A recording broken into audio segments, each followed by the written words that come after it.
Assalamualaikum warahmatullahi wabarakatuh. Bismillahirrahmanirrahim. Alhamdulillahil qail fi kitabihil karim. A'udzu billahi minasyaitonir rajim. Tabarakalladzi nazzalal furqana 'ala 'abdihi liyakuna lil alamina nadhira. Alladzi lahu mulkus samawati wal ardh wa lam yattakhidh walada wa lam yakul lahu syarikun fil mulk wa khalaqa kulla syai'in faqaddarahu taqdira.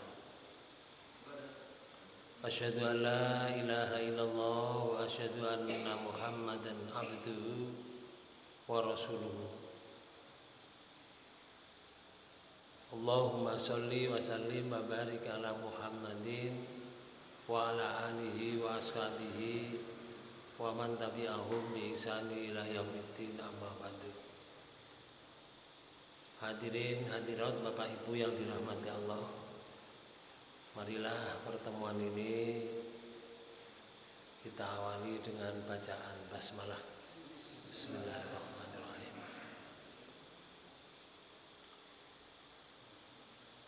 Allah Maha Suci telah menurunkan Furqan, artinya telah menurunkan Al-Quran kepada hambanya dengan tujuan agar hambanya itu menjadi pemberi peringatan kepada seluruh alam. Itu di surat Furqan ayat 1. Lalu di ayat itu Bapak Ibu sekalian, ada di antara mereka yang protes kepada Rasulullah. Siapa itu? Yaitu orang-orang kafir, orang-orang musyrik di masa itu, orang musyrik Quraisy di masa itu. Protesnya dinyatakan oleh Allah sebagaimana di surat Furqan surat 25 di ayat 32 dan 33. Apa protesnya itu? Wa qala alladziina kafaru laula nuzila alaihil Qur'anu jumlatan wahidah.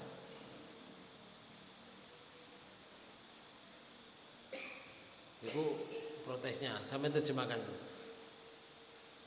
Berkatalah orang-orang kafir. Nggih. Mengapa Al-Quran itu diturunkan kepada sekali turun saja? Ya. Demikianlah. Gini, Quran itu mengapa kok tidak diturunkan secara sekaligus? Kenapa Quran itu diturunkan berangsur-angsur? Terus ya Allah katakan, kadzalika linusabbita bihi fuadaka warattalnahu tartila. Oke. Demikianlah agar kami perkuat hatimu dengannya dan kami membacakannya secara tertib atau teratur dan benar.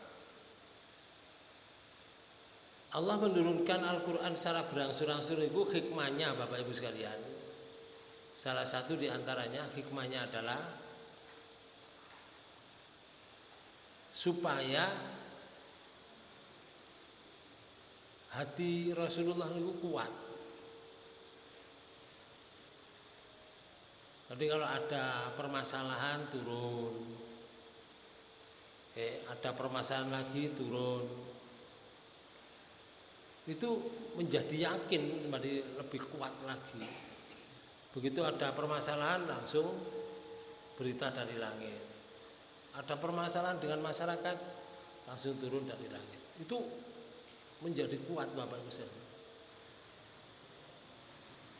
Kalau misalkan diturunkan secara penuh, 30 juz misalkan, itu beda.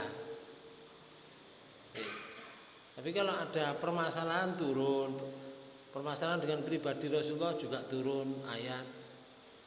Sangat niku menjadi kuat. Kalau orang kafir mengatakan, mengapa Quran itu tidak diturunkan saja sekaligus sekali turun, kok berangsur-angsur? Nah itu dijawab oleh Allah, yang demikian itu agar supaya hatinya Rasul, hatimu Muhammad, dengan Quran itu kami membacakan secara kelompok-kelompok, secara parsial-parsial. Di ayat 33 Allah menyatakan wala ya'tunaka bimasalin illa ji'naka bil haqqi wa aksana tafsira. Enggak. Dan tidaklah orang-orang kafir itu datang kepadamu membawa suatu yang aneh, melainkan kami datangkan kepadamu sesuatu yang benar dan yang paling baik penjelasannya. Allah menyatakan wong kafir itu datang kepadamu itu membawa kalimat yang aneh Muhammad. Itu aneh itu. Kalimat yang ganjil. Melainkan Al-Quran itu saya turunkan kepadamu itu suatu yang benar. Kalau mereka suatu yang ganjil, hanya permintaan seperti itu, lalu minta supaya Quran itu kenapa kok tidak diturunkan secara semuanya sebagaimana kitab-kitab yang dahulu.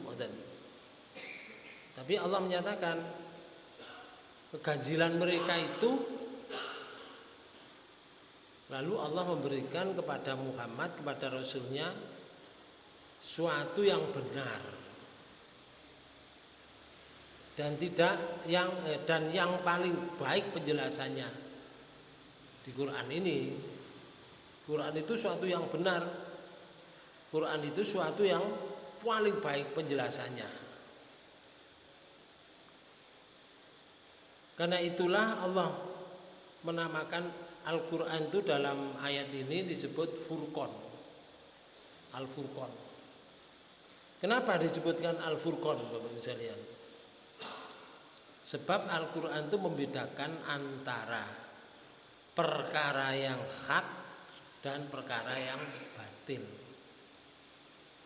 Membedakan antara jalan petunjuk dan jalan kesesatan.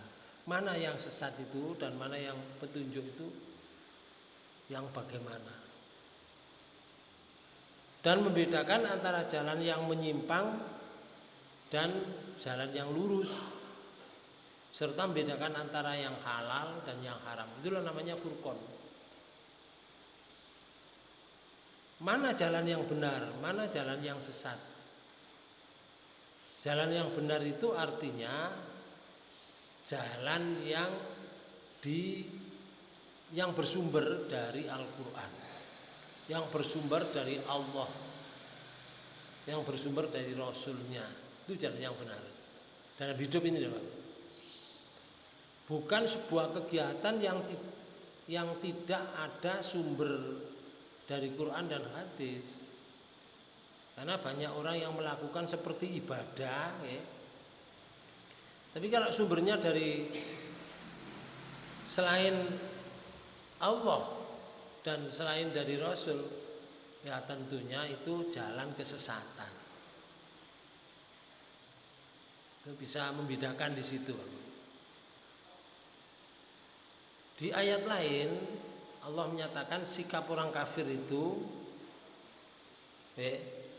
banyak menentang.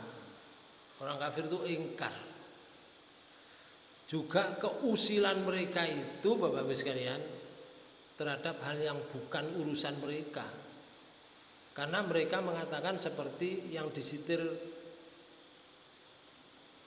ayat tadi, laula nuzila alaihil qur'anu jumlatan wahidah. Mengapa Al-Qur'an ini tidak diturunkan kepadanya sekali turun saja? Nah, itu usil. Kan bukan haknya itu. Nggih. Sing nurunkan Quran itu siapa? Kan Allah. Itu hak prerogatif Allah. Lah apa jaluk-jaluk kenapa gak diturunkan berkah? Iku jenenge usil. Orang kafir itu seperti itu.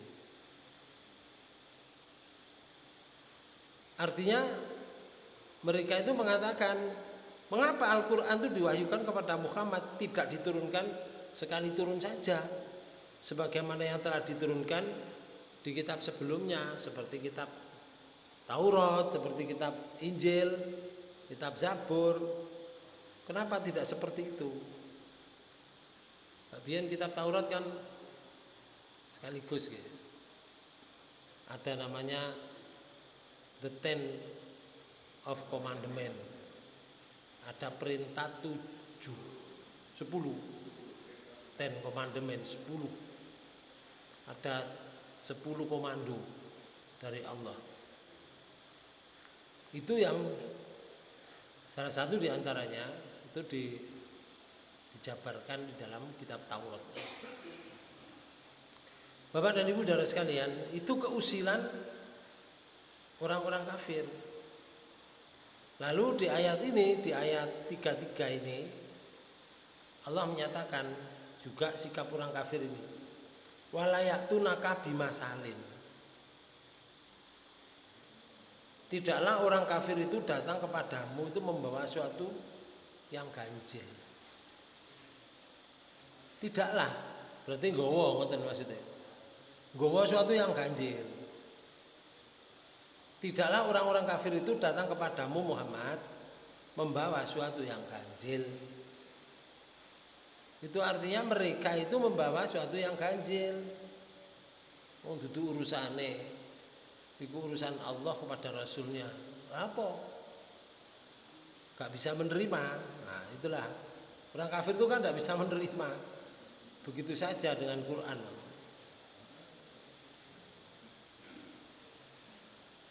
Artinya dengan membawa suatu alasan dan tuduhan yang tidak benar kepada Rasulullah. Wong niatnya gak iman kepada Allah dan Rasulnya. Niatnya itu tidak iman, hanya ingin merusak aja, membahasakan seperti itu. Apa gak diturunkan? Kalau orang yang beriman kan diturunkan secara semuanya atau diturunkan secara berangsur-angsur, kita imani. Tapi kalau orang itu kepingin belot, itu ono ae alasannya, Bang. Nah, itulah suatu yang ganjil. Illa ji'naka bil haqqi wa aksana tafsiro. Lalu Allah memperkuat kepada Rasulullah, melainkan Muhammad kami datangkan kepadamu suatu yang benar. Kalau orang-orang kafir nuntut seperti itu adalah itu alasan aja. Tapi yang saya turunkan kepadamu itu suatu yang benar, nggak main-main, dan suatu yang paling baik penjelasannya, ya Quran itu. Maka Ibnu Katsir memberikan catatan, tidak sekali-kali orang-orang kafir itu mengatakan suatu untuk menentang perkara yang hak, melainkan kami sanggah terus ya Allah. Omongannya seperti itu disanggah oleh Allah. Mereka disanggah mereka dengan jawaban yang benar. Illa ji'naka bil haq. Jawaban yang lebih jelas, jawaban yang lebih terang, jawaban yang lebih fasih dari ucapan mereka. Kalau ucapan mereka itu ucapan ngaco, itu ucapan usil itu. Si urung ya gak iman.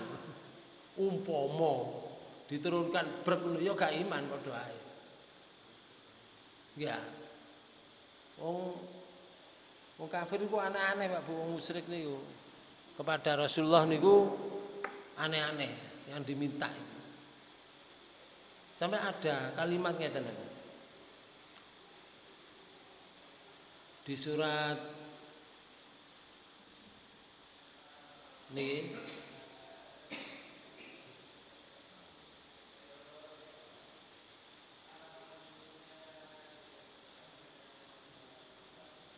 ayat surat Taubah ya.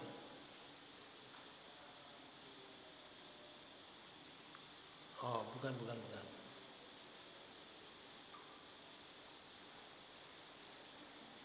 Permintaan mereka niku seperti di surat 7, surat Al-A'raf.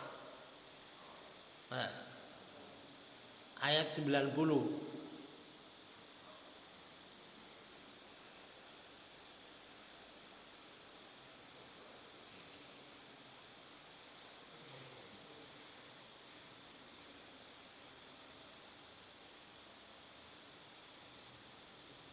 Oh, bukan, Pak. Nggih. Encik nggih. Di ayat 90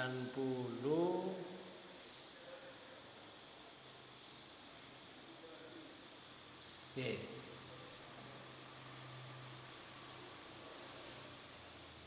Ini di Ali Imran nggih. Bukan.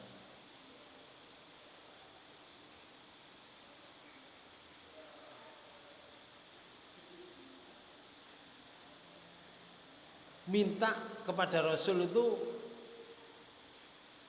rumah dari emas. Ya. Kemudian minta lagi supaya dipancarkan air dari tanah dengan deras. Nah, itu kan urusan Allah, Rasulullah nggak bisa. Rasulullah itu diutus untuk menyampaikan. Hanya untuk menyampaikan, bukan untuk berbuat.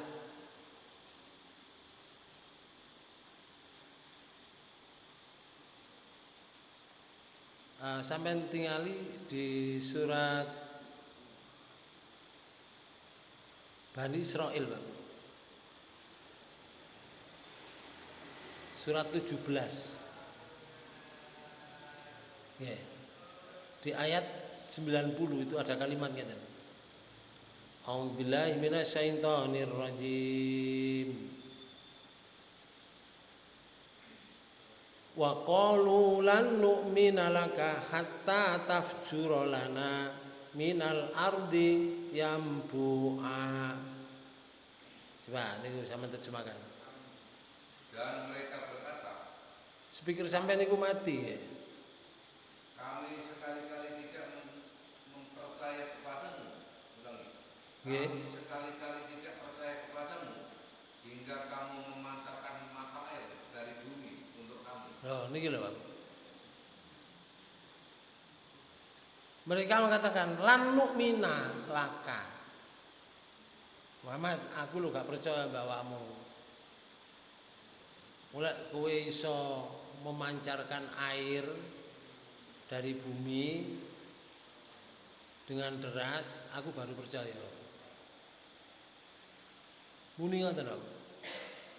Lah saiki posisine air yang memancar dari bumi loh Pak Bu. Kalau mereka yang bicara itu di Arab sana, ya di Mekah. Kalau mereka itu berbicara di Mekah, terus wong tanah Mekah niku lho ngeten. Niki contone. Nggih, tanah iku lho gak ana banyune. Lho kaya ngene lho, Bapak. Ngene iki ditandemi dele ngono kena gak? Mboten saged. Umpama kelapa ngono ditanam ten mriki enggak bisa, Pak. Tapi aneh-aneh mereka. Enak kene karuan apa? Ya, gunung-gunung ngeten iki penuh dengan tumbuhan. Tapi kalau di sana kan mosok ini kena ditanami jagung.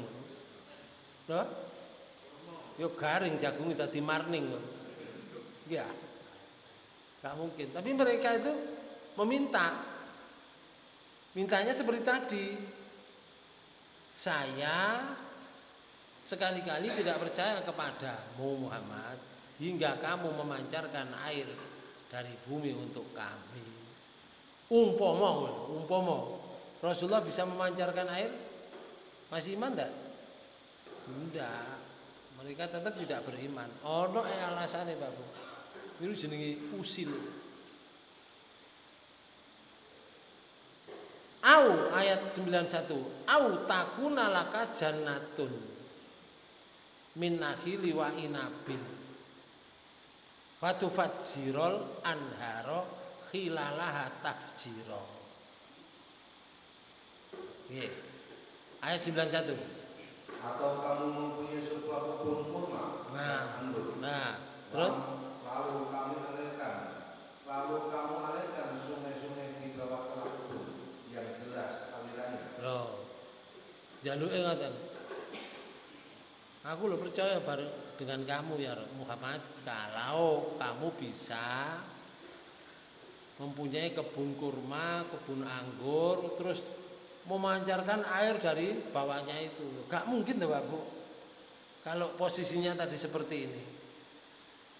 Ya. Tidak akan mungkin. Ada lagi Pak Bu yang tidak seperti ini. Contoh ya. Contoh ini. Misalnya di sebelahnya Jabal Rahmah. Oh. Ngene iki kena ditanemi. Untuk saged to. Nek kono iku ngene iki, panasnya luar biasa. Tapi pinggire iki ana sing kena ditanami. Kok bisa ditanami? Ngimpor tanahnya. Ini ngimpor. Ini pohon ini disebut oleh orang sana namanya pohon Soekarno. Nih, nah ini daerah Arafah, Pak. Nek lunga kaji ku nok kene. Luas Arafah ini. Tumblek-blek wong sak donya kok kene. Nah, iki ditanami ngimpor tanahnya. Ngimpor teko Indonesia, teko Malaysia, ngimpor teko apa? Amerika, ngimpor teko Eropa. Tanahnya ngimpor, Pak. Jadi dijeglongi dhisik terus diberi tanah yang subur ditanami. Akare gak iso nembus. Niki mboten saged wong niki batu ngeten. Ya terbatas dari jeglongan niku wae. Tapi tumbuh subur karena disiram. Yeah. Dialirkan air mengambil dari laut. Disuling airnya. Untuk nanam itu. Bapak Ibu sekalian, lek nek temriki tanahe wis ngene ya iso. Tapi Rasulullah bukan pekerjaan Rasulullah itu.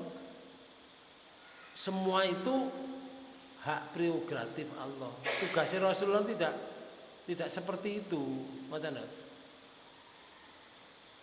Bukan terus Rasulullah gawe ngatur kayak adab terus kayak banyu deras mboten. Di ayat 92, au tuskitos samaa kama za'am ta'alaina kisafan au ta'tiya billahi wal malaikati qabila. Ayat 92. Atau kamu jatuhkan langit berkeping-keping kepada kami. Nggih. Sebagaimana kamu katakan. Atau kamu datangkan Allah dan malaikat-malaikat berhadapan muka dengan kami. Lho, karepe ngoten lho. Aku percaya mbakmu golek awakmu iso jatuhkan langit itu berkeping-keping. Langit lek langit jatuh berkeping-keping uji urip ngono ta. Ya gak urip, Pak.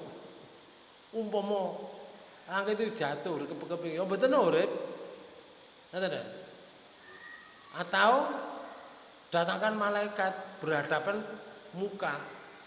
Pak Bu, malaikat itu sudah punya tugas. Ono malaikat tugas menanya kubur. Jenenge napa?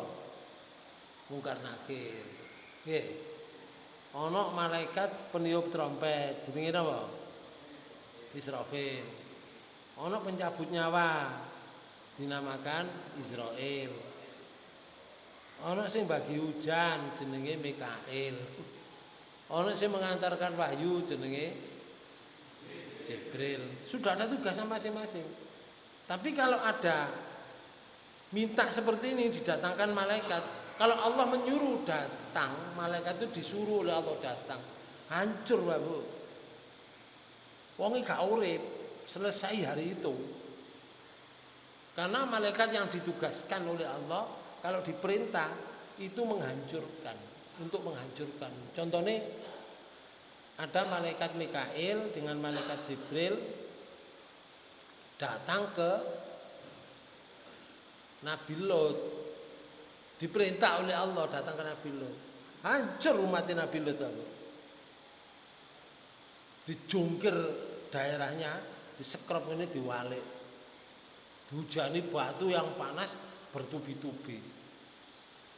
Kalau itu diperintah. Kalau minta seperti ini misalkan berhadapan dengan malaikat, ya wis selesai uripe. Enggak iso. Enggak bertahan lagi, wis entek wisan. Ceritane entek wisan. Bapak Ibu sekalian, inilah pernyataan orang kafir. Itu membahas suatu yang ganjil. Menurut Ibnu Abbas ini ngeten, suatu usaha untuk menjatuhkan Al-Qur'an dan menjatuhkan Rasulullah sallallahu alaihi wasallam. Omongan ngeten niku lho. Melainkan kami datangkan kepadamu suatu yang benar di akhir ayat tadi di surat 25 ayat 33 loh. Itu didatangkan oleh Allah suatu yang benar. Kalau mereka itu kepingin menghancurkan Quran, gayanya seperti itu, Pak Bu. Oleh Rasulullah gak iso mendatangkan air yang deras misalkan, atau kenapa Quran itu diturunkan secara berangsur-angsur kok gak brek ngoten niku sakjane menjatuhkan Quran.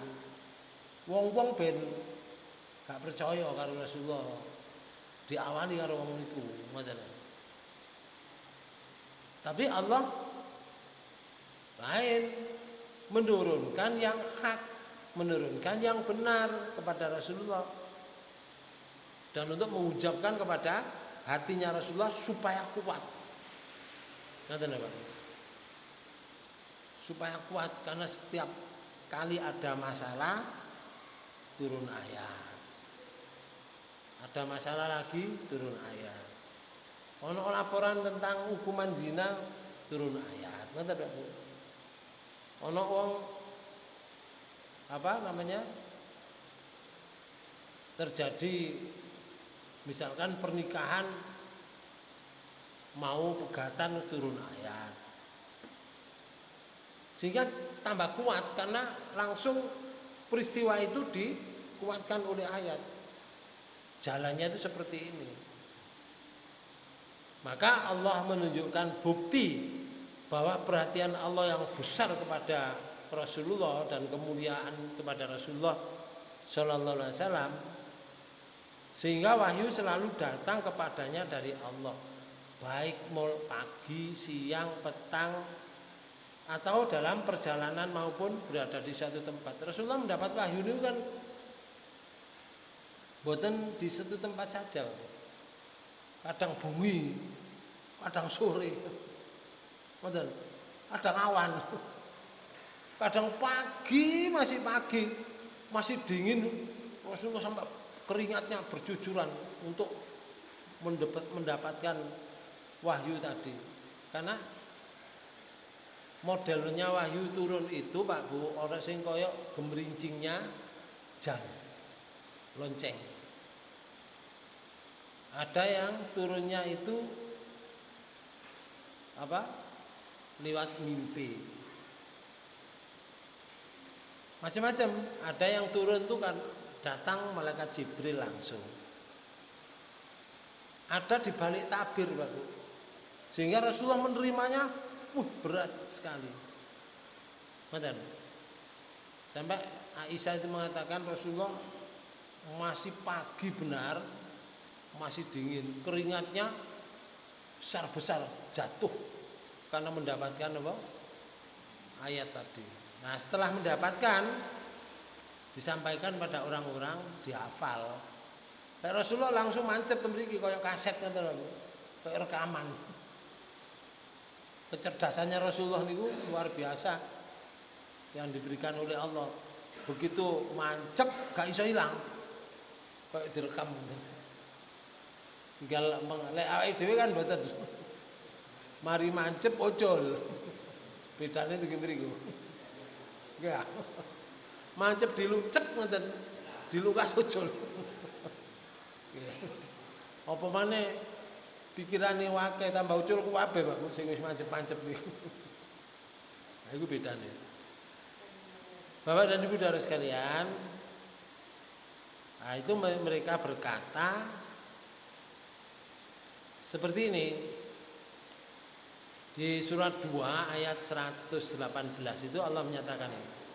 Wa qalal ladzina la ya'lamuna laula yukallimunallahu aw ta'tina ayat kadzalika qalal ladzina min qablihim misla qaulihim tasyabahat qulubuhum qad bayyana al-ayati liqaumin yuqinun.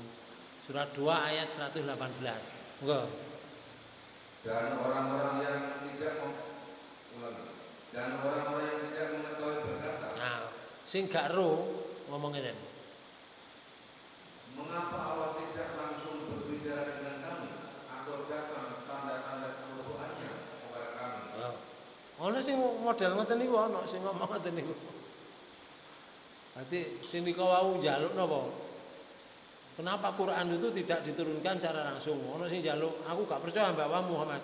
Nek awakmu gurung iso memancarkan air, nandur kurma, duwe kebun kurma, duwe kebun anggur, airnya memancar. Bahkan yang di ayat 93 di surat 17 tadi loh. Aku gak percaya mbak Muhammad awakmu gurung duwe omah teko emas. Karepe dhewe ae. Saiki lek omah teko emas lho Pak Bu. Gawangi berarti emas, temboke emas, gendhange emas, nun sewu. Apa menyelamatkan kira-kira? Mboten Pak Bu. Lah ana wong duwe omah teko emas, gendhange emas, ya royongan njukuk gendheng. Gendheng siji teko emas kan ya lumayan lho. Iso njukuk gawangi bareng bacokan ambek kancane. Oke. Malah gak ono ketentraman. Tapi misalkan Allah mendatangkan rumah dari emas bisa enggak? Oh, sangat bisa. Oh yang mempunyai dunia ini berkuasa atas segala sesuatu. Tapi tidak seperti itu. Makanya ayat niki wong kafir iku ana sing muni. Mengapa Allah tidak langsung berbicara dengan kami atau datang tanda-tanda kekuasaannya kepada kami? Lanjut. Demikianlah pula orang-orang sebelum mereka telah mengatakan seperti ucapan mereka ini. Nah, sadurunge umat zaman Rasulullah iku biyen ya ana ngomong ngono iku. Zaman Nabi Musa, Nabi Syuaib, ya. Nabi Lot, Nabi Hud. Nggih. Ana sing njaluk unta metu teko batu. Dituruti, ya gak iman. Gregetna kok ngono. Mak ngomong tok ngoten lho. Hanya untuk menjatuhkan, itu namanya usil. Nggih. Lalu hati mereka serupa. Biyen niku ya ngono, saiki zaman Rasulullah ya ngono padha, atine serupa memang. Atine serupa. Terus sesungguhnya kami telah Nggih. Bagi orang yang yakin ya diberi tanda kekuasaan Allah seperti itu tambah yakin. Tapi bagi mereka aku apa? Ragu-ragu dalam rangka untuk menjatuhkan Muhammad dan untuk menjatuhkan Quran supaya orang-orang tidak percaya, ngoten. Sing diceritakno niki wong iki wis mati kabeh saiki. Gak ono wisan. Lah karek generasi seterusnya. Lah generasi seterusnya iku ya padha pikirane mbek kono. Biyen. Sama sing wong kafir iku ya ngono, cuma gak ngomong koyo niki ngoten tok. Nggih. Gak ngomongi gak persis koyo niki. Tapi padha. Makane ngeten Pak Bu. Mene-mene umat Rasulullah niku sing masuk surga iku akeh, nggih. Tapi sing masuk neraka ya tambah akeh. Ngoten. Kayak dibanding dengan umat-umat yang lalu. Pernah Isra Mi'raj niku ya Rasulullah pas di langit ke 6 nggih. Kan ketemu Nabi Musa. Di langit ke-6 itu ketemu Nabi Musa. Ningali Rasulullah niku nangis. Ngoten. Terus malaikat Jibril takon, "Leh, kenapa engkau menangis?" Iya. Muhammad adalah nabi akhir zaman. Umatnya banyak yang masuk surga. Sedangkan umat saya yang masuk surga sedikit. Yang masuk neraka banyak. Makanya Nabi Musa menangis ketika melihat Rasulullah. Tapi yang masuk neraka umat Muhammad ya wakil. Soalnya Rasulullah diutus untuk seluruh alam, kulit putih, kulit hitam, kulit mangkak, seluruh alam. Nabi Musa hanya untuk Bani Israel saja. Nabi Isa untuk Bani Israel saja. Bedanya itu gini. Bapak dan Ibu saudara sekalian, maka di ayat 1 di ayat 1 itu Allah menyatakan gitu. Tabarakalladzi nazzalal furqana ala abdihi liyakuna lil alamina nadhira. Di surat Furqan ya Pak Bu. Di ayat 1 lah kalimat ngoten, sampai terjemahkan di ayat 1 itu. Maha suci Allah yang telah menurunkan Al-Quran kepada hambanya agar dia menjadi pemberi peringatan kepada seluruh alam. Nah, di sini Rasulullah itu diberi Quran itu, diberi Furqan itu, pembeda itu, tujuannya supaya Rasulullah memberi peringatan. Jadi bahannya Pak Bu, bahannya untuk memberi peringatan itu ya Furqan ini, Furqan, Quran. Setiap ada Quran turun, Rasulullah memberi peringatan, beri kabar gembira, ngoten, kepada umatnya. Kemudian liyakuna lil alamina nadhira. Terusannya ayat. Agar dia menjadi pemberi peringatan seluruh alam. Itu artinya begini.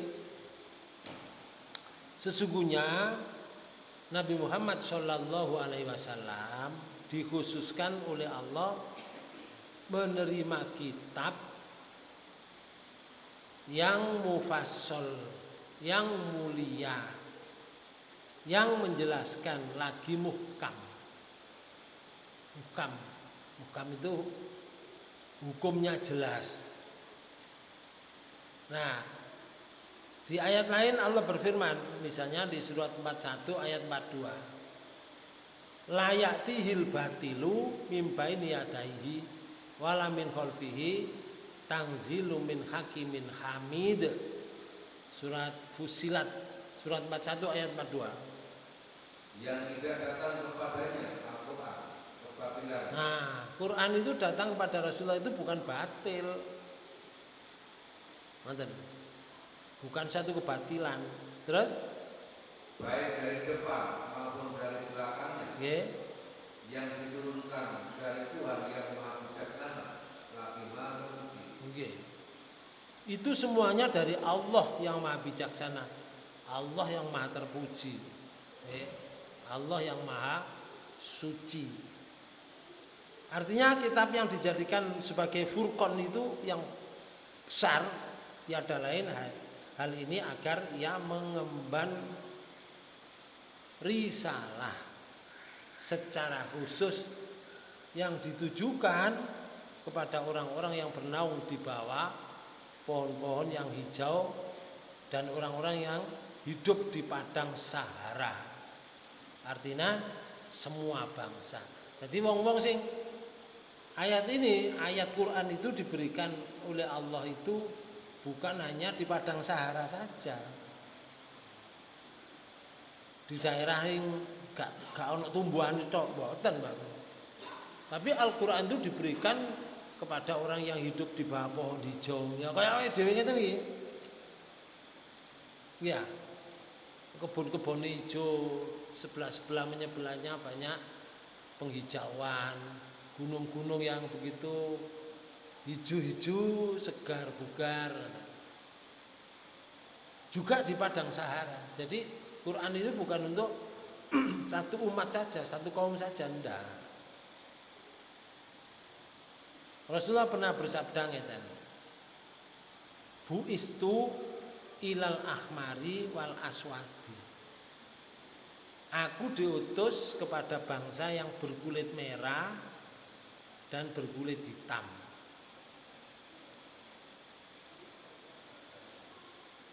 Terus Rasulullah juga mengatakan uktitu khamsan lam yu'tahunna ahadun minal anbiya'i qabli. Rasulullah menyatakan, sungguh aku dianugerahi 5 perkara. Yang 5 perkara itu yang belum pernah diberikan kepada seorang pun dari kalangan para nabi sebelum aku. Jadi sebelum Rasulullah, nabi-nabi yang dulu gak tahu dikai 5. Nah Rasulullah kayak 5.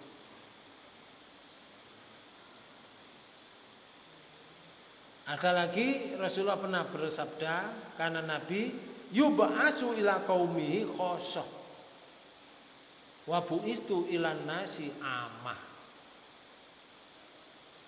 Dahulu seorang nabi itu diutus hanya kepada kaumnya saja.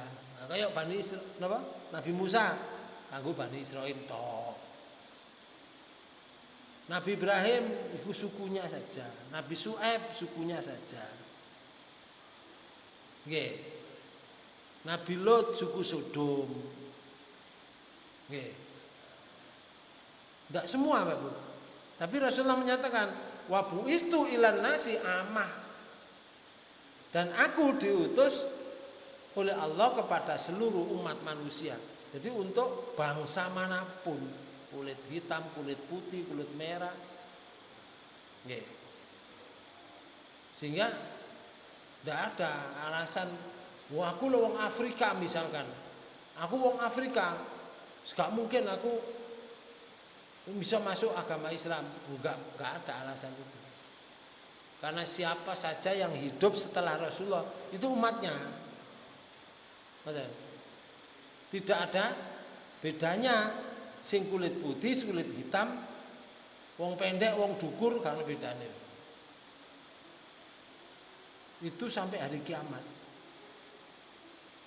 Tapi yang menentang Quran atau tidak kenal Islam ada enggak di dunia ini?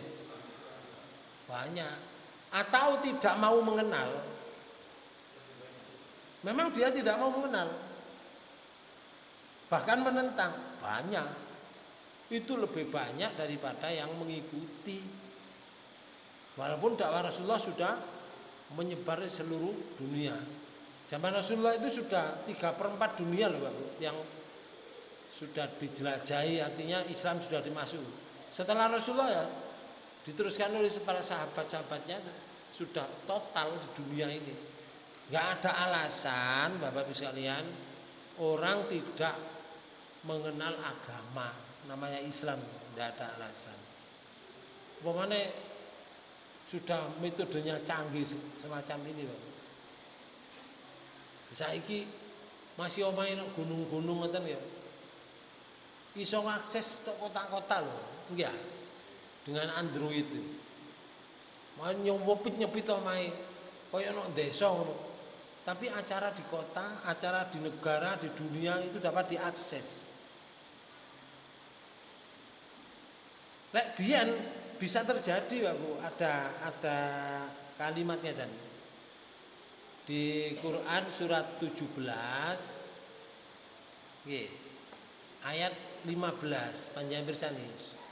Quran surat 17 ayat 15. Man ihtada fa innama yahtadi li nafsih wa man dhalla fa innama yadillu 'alaiha wa la taziru waziratun wizra ukhra wa ma kunna mu'adzabina hatta nab'asa rasula.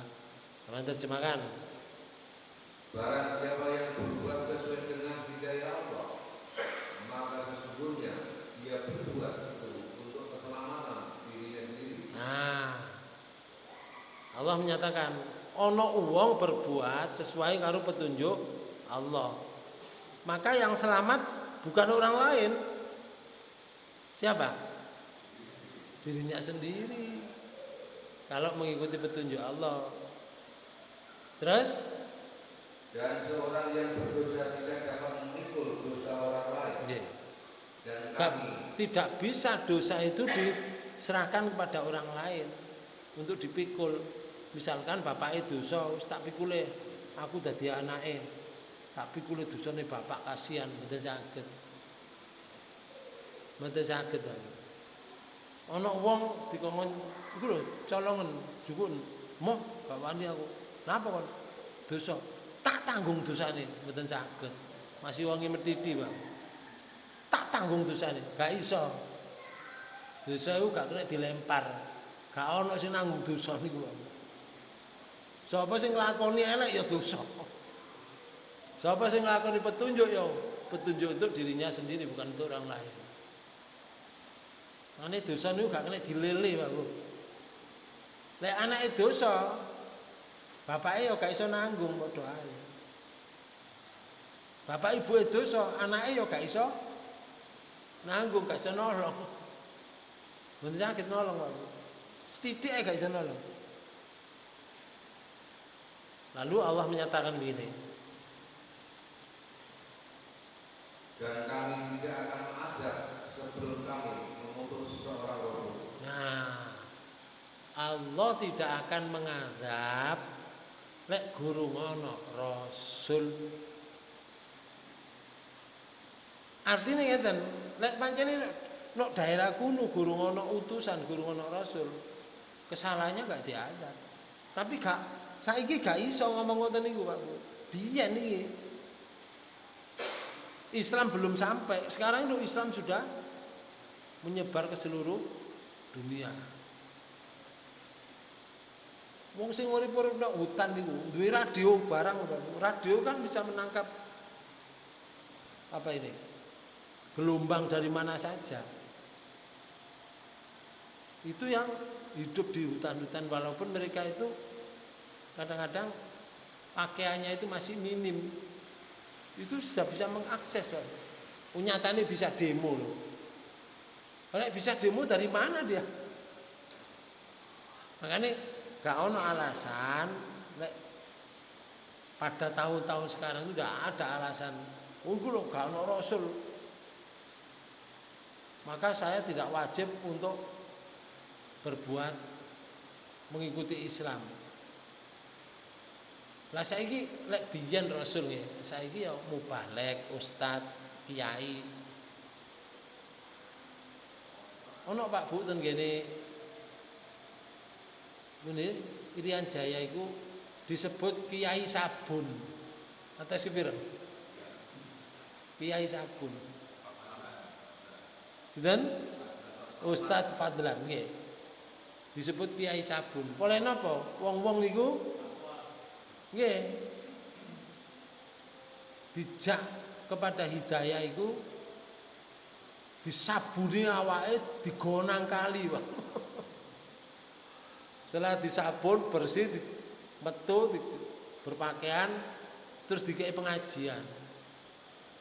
Menjadi orang yang kuat. Kayak ngeten iki. Dikei pengajian, akhirnya kuat mereka. Maka penganutnya banyak di Irian Jaya. Maka orang itu Kiai Fadlan itu, Ustaz Fadlan itu disebut Kiai Sabun. Masalahnya apa? Orang sana itu jarang mandi, jarang mandi. Lawak ini ku bendina ku diusapi karo gajine babi. Tak boleh ambune gak enak. Dilapur gajine babi ku awake. Ya begitu itu. Tapi sudah kehidupan mereka semacam itu. Bukan berarti orang itu tidak mengenal. Mengenal, Bu. Cuma tidak mau mereka diajak untuk baik. Ngerti? Menolak, bahkan memusuhi. Ono wong jadi provokatornya memusuhi Islam, mereka juga ikut. Nah, berarti kan ngerti. Maka dakwah itu sudah sampai ke penjuru dunia. Sudah tidak ada alasan. Ayat ini Allah tidak akan mengadab sebelum kami mengutus seorang rasul. Saiki rasulnya sudah tidak ada. Nah, pengikut atau penerus rasul itu adalah al ulama'u warasatul anbiya. Ulama, para alim, para orang yang berilmu itu yang mewarisi rasul. Para ustadz, para guru ngaji, para kiai, dan seterusnya.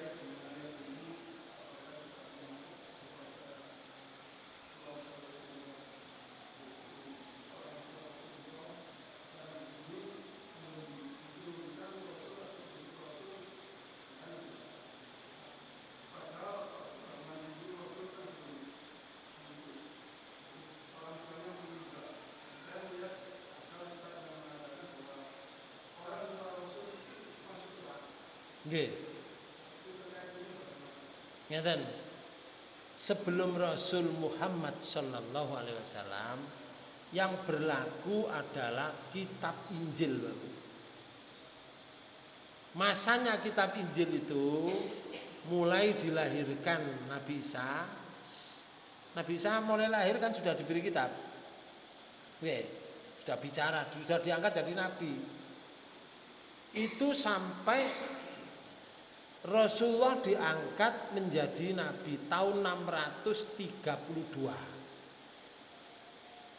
Berarti sebelum tahun 632 itu pegangannya adalah Injil. Cuma di masa itu Bapak Ibu sekalian, Injil itu sudah direkodaya oleh kaisar-kaisar penguasa itu, ada ayat-ayatnya yang diganti. Ada ayat yukharrifuna ammawadihi. Mereka itu merubah ayat. Tapi yang asli masih ada. Sehingga orang yang mengikuti Nabi Isa itu batasannya sampai Rasulullah diangkat. Dulu ibunya Rasulullah itu tidak mengikuti Nabi Isa, tapi mengikuti kebiasaan nenek moyang yang ada di suku Quraisy. Nah, suku Quraisy itu Bapak-Ibu sekalian, mereka kebanyakan suku Quraisy itu menyembah berhala. Sebab kenapa? Di surat Yasin itu sebutkan qaumam ma ungdira abauhum fahum ghafilun. Mereka itu adalah kaum yang bapak-bapaknya dulu itu tidak ada nabinya. Karena tidak ada nabinya, mereka ghafilun, akhirnya lupa dengan Allah, tapi mengikuti agama Ibrahim. Nah, ngikuti agama Ibrahim ini dicampur dengan kepercayaan lain. Ada tawaf baru. Mereka itu juga tawaf di Ka'bah.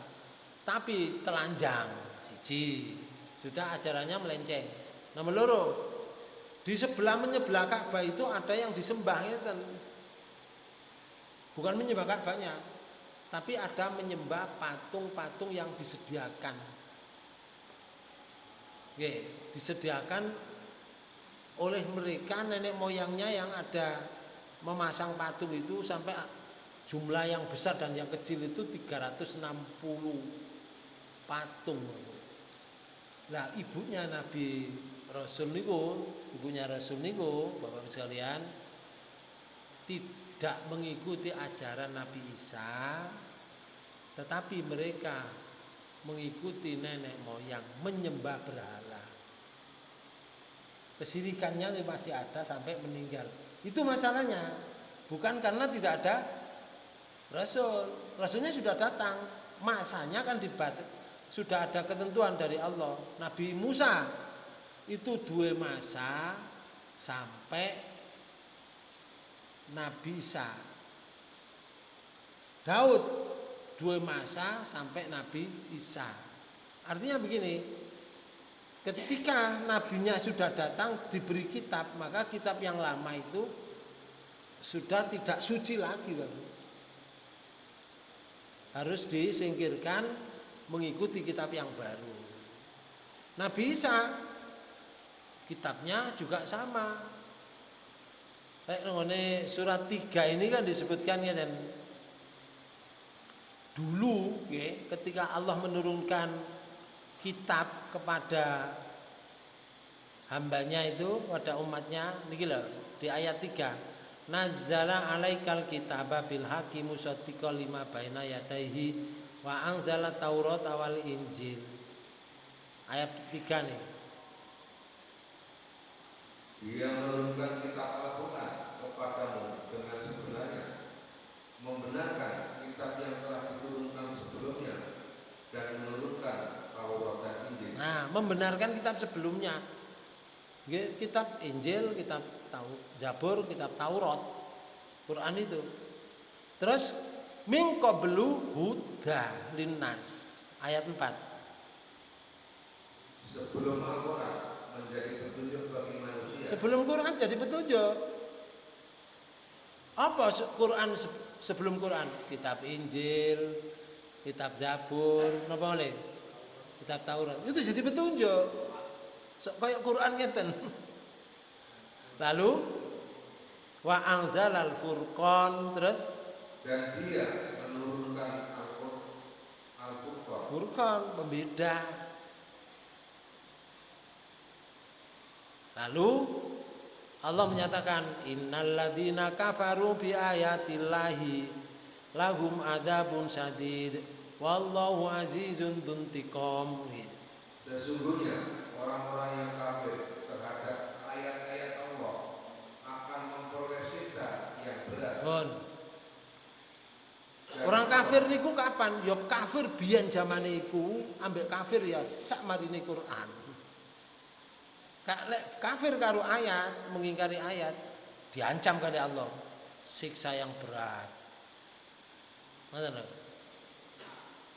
Di akhir ayat wallahu azizun dzuntiqam, dan Allah Maha Perkasa lagi mempunyai balasan atau siksa. Jadi pertanyaan panjenengan, bukan berarti dulu ibunya karena belum ada Nabi diutus, bukan, sudah ada, namun dia tidak mengikuti. Abu Thalib, Abdul Muthalib mengikuti. Terus ada lagi yang namanya pendeta. Sinten?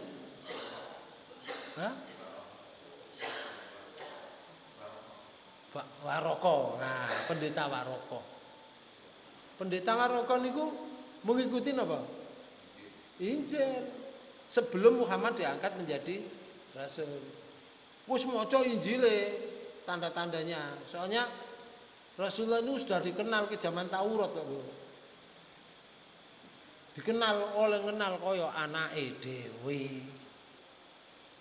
Contone nggih niki ten kene surat 2. Surat Al-Baqarah. Nggih. Di ayat 142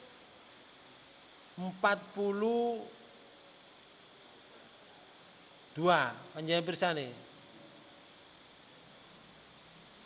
Oh, 140 niki Pak Bu. 146. Surat 2 ayat 146.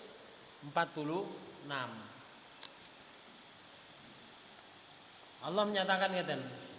Alladzina atainahumul kitaba ya'rifunahu kama ya'rifuna abna'ahum wa inna fariqam minhum la yaktumunal haqqa wa hum ya'lamun.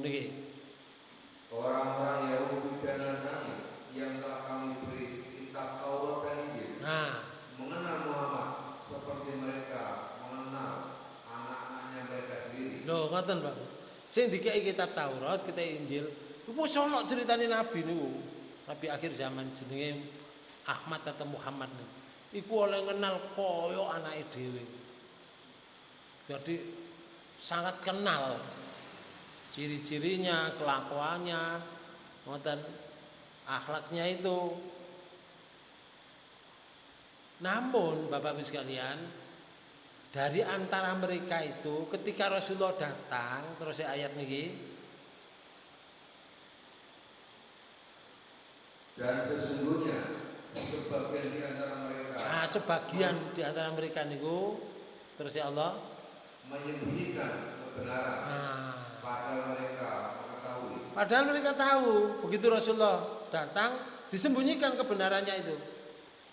Sehingga orang tidak boleh percaya dengan dia. Itu ada. Itu jenenge nyumpeti. Nggih, menyembunyikan. Wis kenal. Makanya Waroko begitu melihat anak ini ketika dibawa oleh Abu Thalib berdagang ke Sam. Sam itu ada 4 negara. Nggih, dibawa ke Sam, Bapak Ibu. Nah, tanda-tanda ero kan ditutno karo awan. Terus didelok nek gegere kono stempele la ilaha illallah. Loh iki tanda Nabi akhir zaman. Dia telah menguasai kitab Taurat, kitab Injil. Begitu tahu, wahai Abu Thalib jangan mulai. Soalnya lek kepethuk wong Yahudi dipateni arek iki. Jangan mulai. Jadi gak situ nang Sam. Kalau saya masih hidup jadi Waroko, ketika diangkat menjadi nabi, kalau saya masih hidup, saya akan mengikutinya. Ngoten. Kalau saya masih hidup ketika dia diangkat menjadi nabi, kan guru diangkat, tanda-tanda iso. Aku akan mengimani atau mengikuti dia. Iku Waroko, Pak. Nggih. Lah, zaman Waroko iku ya padha karo zaman uripe bapak ibuke Nabi Muhammad. Ngoten. Waroko beriman pada kitab Injil. Namun ibuke Nabi Muhammad boten beriman kepada kitab Injil. Wis katut gerombolane wong-wong sing menyimpang, menduakan Allah sehingga menyembah sesuatu. Ngoten. Wong iku kadang-kadang terpengaruh loh Pak Bu dengan dengan dunia ini. Sehingga sampai ada yang menyembah macam-macam. Ono sepeda motor disembah. Nggih. Ono kethek disembah. Arek cilik disembah. Ono Pak Bu, contohnya nggih, kula dudunan niki. Iki pengaruh dunia, Pak Bu. Dunia itu sangat mempengaruhi betul kalau orang itu tidak benar-benar tidak selektif ya dirinya. Contoh nih. Nah, ini.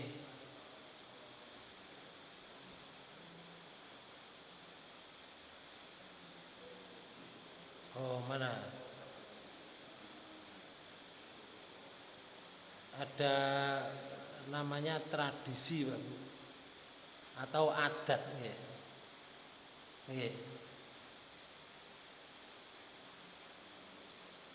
Atau di sini aja, kita lihat di sini.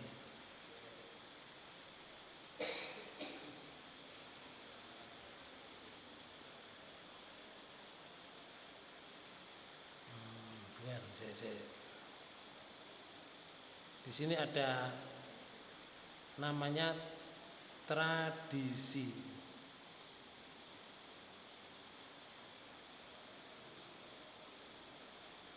Ada tradisi.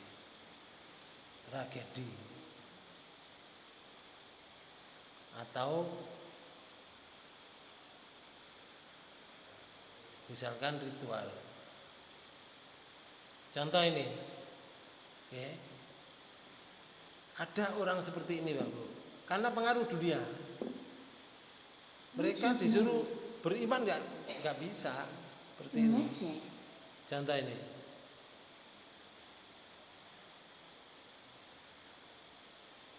Ini Bapak Ibu sekalian, sepeda motor. Benda-benda yang disembah layaknya Tuhan. Ini pengaruh dunia. Nah, seperti ini. Ini toilet, Pak, tapi disembah. Toilet dihias seperti ini, disembah. Karena mereka ketika buang air besar itu, Bapak Ibu sekalian, itu tidak di toilet. Terus di mana?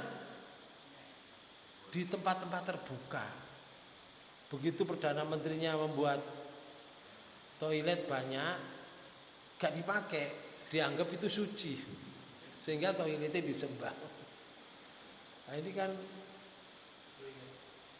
ya kepengaruh dengan dunia, dia lupa dengan Allah. Nah, ini sayang komputer yang adat ini. Inilah, nah, ini mulai jalan. Ini membuat apa? Toilet banyak, tapi tidak digubris oleh mereka. Bahkan toiletnya dihiasi, disembah. Hati aneh. Contoh lagi nih. Ini menyembah toilet. Warga menyembah toilet yang baru dibangun dengan memberikan sesajen, ya, kayak sajen barang. Iki sing nyembah toilet, iki kan toilet. Aneh-aneh, Bu. Ono sing nyembah niki. Bukan toilet, tapi sing disembah benda. Benda mati atau disebut sepeda motor. Ngeten iki disembah. Koyok kendi, ngeten iki disembah. Kemudian lagi nih, menyembah boneka Barbie. Loh, disembah. Ini pengaruh dunia, Pak. Dia nggak ngerti. Kalau diajak untuk mengerti itu nggak mau. Boneka tersebut dipercaya memiliki kekuatan magis yang dapat menjadikan seorang jadi cantik, rupawan. Akhirnya disembah. Nah, ono sing gak nyembah Barbie tapi nyembah sepeda motor ini, Pak. Menyembah sepeda motor. Aneh-aneh, Pak. Oh, niki. Terjadi sebuah kuil, menyembah sepeda motor. Loh. Tidak cukup itu, kadang-kadang yang disembah lain, tidak sepeda motor, tapi benda yang lain. Kadang Lek sing duwe sepeda motor mati, ha iki ana sing nyembah ngeten. Kayu niki Pak Bu, grajen kayu. Tapi mirip Yesus. Iku disembah. Aneh-aneh. Ono contoh lagi lain nih.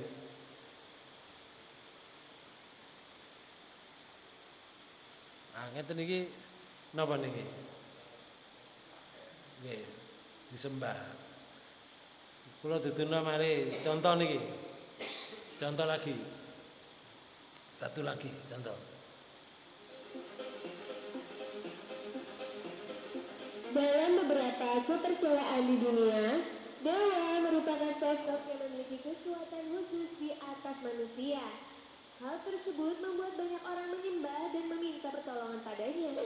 Namun, bagaimana jika manusia yang dianggap sebagai dewa? Iki anak cilik disembah. Pastinya memiliki pandangan yang berbeda.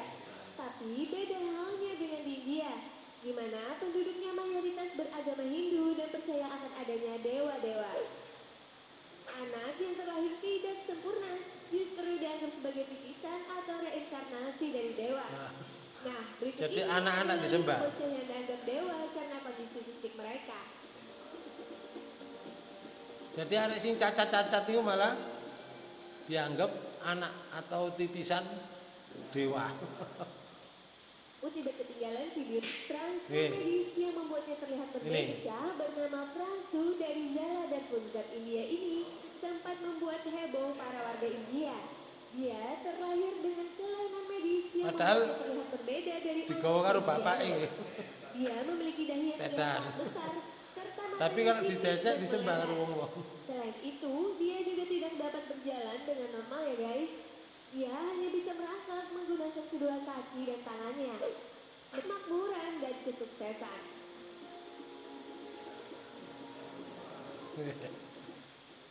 Meskipun tubuhnya terlihat seperti anak kecil, namun sebenarnya ia telah berumur 23 tahun. Dia telah berhenti tumbuh sejak usia 6 bulan. Hal tersebut membuatnya memiliki tinggi badan hanya sekitar 23 inci. Selain itu nih guys, ia juga tidak bisa berjalan maupun berbicara. Meski demikian, ia justru mendapatkan kasih sayang dari seluruh keluarga maupun masyarakat sekitar. Banyak orang yang meyakini jika dirinya merupakan reinkarnasi dari seorang dewa. Yo, ngoten disembah. Makanya ngeten. Tengene Quran niku disebutkan ngeten. Besok nggih. Besok di surat 25 ini. Di ayat 17 ada kalimat ngeten. Wa yauma yaksuruhum wa ma ya'buduna min dunillah fayaqulu a antum adlaltum ibadi haula'i amhum dallu sabil. Nih, surat 25 ayat 17. Dan ingatlah suatu hari ketika Allah menghimpun mereka beserta apa yang mereka sembah. Nggih. Nggih. Lalu Allah berkata kepada yang disembah. Nah, sing disembah ditakoni meneh. Ditakoni kali Allah ngeten. Apakah kamu yang menyesatkan hamba-hambaku? Loh, apa awakmu sing nyesatno hamba-hambaku?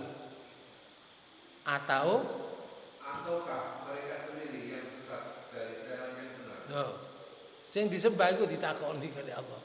Masih benda-benda kok ditakoni. Ngoten. Ayat 18. Qalu subhanaka ma kana yambaghi lana an nattakhidha min dunika min auliya'a walakin matta'tahum wa aba'ahum hatta nasu dzikra wa kanu qauman bura. Mereka yang disembah itu menjawab. Nah, si disembah jawab. Kayu-kayu, watu-watu barang itu menjawab. Jawabnya ngeten. Tidaklah patut bagi kami mengambil selain Engkau untuk jadi pelindung. Loh.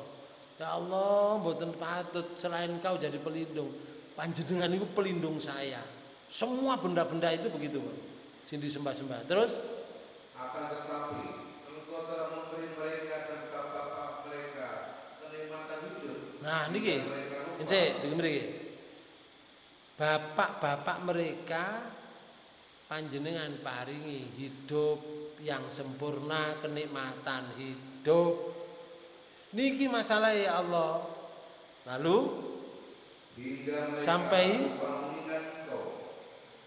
sampai mereka lupa mengingat engkau. Jadi karena kenikmatan hidup pengaruh dunia itu lupa mengingat engkau ya Allah, maka mereka adalah kaum yang binasa. Jadi sing disembah iku jangan ngomong ngoten. Jadi Bapak-Ibu sekalian, kembali lagi ke tadi, karena mereka membelok sendiri, tidak mengikuti nabinya, tidak mengikuti rasulnya, maka akibatnya orang itu berbuat syirik, menduakan Allah. Itu kalau mati dalam keadaan syirik, ya pernyataannya tadi tidak akan masuk surga. Demikian, mudah-mudahan pertemuan ini dibarengi hidayah Allah Subhanahu wa taala. Kita tutup Bapak-Ibu sekalian pertemuan ini dengan bacaan hamdalah. Alhamdulillahirabbil alamin.